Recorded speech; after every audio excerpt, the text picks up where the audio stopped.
Добре дошли в пространството на Дориан. Днес е неделя, денят, който според астрологичната традиция се свързва с Слънцето. Слънцето символизира живота, светлината, жизнената енергия, увереността и вътрешната сила. В много древни култури то е било почитано като източник на живот и надежда. Неделята е чудесен момент да забавим темпото, да прекараме време с семейството си сред природата или просто да си подарим няколко минутки спокойствие за размисъл. Цветовете на деня – жълто, златисто, бяло, оранжево. Все цветове, които носят усещането за светлина, радост, оптимизъм и новото начало. Днес си задайте въпроса: какво ме кара да се чувствам истински жив? И така, първата карта е петица Пентакли.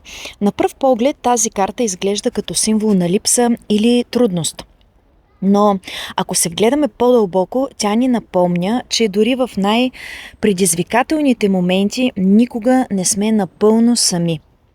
Понякога помощта вече е около нас, но сме толкова съсредоточени върху проблемите, че не успяваме да я забележим. Тази карта ни насърчава да не губим надежда, да приемем подкрепата, когато тя ни бъде подадена и да помним, че всяко изпитание носи възможност за израстване. Така, това е карта от земна стихия. Обикновено петиците се символизират с кризиса, т.е. с промяна, трансформация.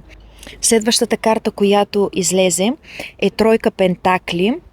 Тя говори за знание, сътрудничество и желание да се развиваме. Напомням ни, че никога не успяваме сами. Това е картата на Твореца. Всеки човек, когото срещаме, всеки разговор и всяко ново знание могат да бъдат още една стъпка към нашето развитие. Не се страхувайте да учите, да задавате въпроси и да споделяте това, което знаете. Като разгледаме тези две карти заедно, те ни показват едно много важно нещо, един урок. Понякога живота ни поставя пред трудности не за да ни спре, а за да ни покаже, че е нужно да не вървим сами. Когато сме готови да приемем подкрепата, да учим и да се развиваме, пред нас започват да се отварят нови възможности.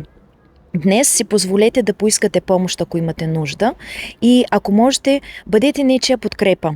Понякога една добра дума, една усмивка или един подаден жест могат да променят нечий ден. И така, афирмацията за деня. Повтаряйте след мен.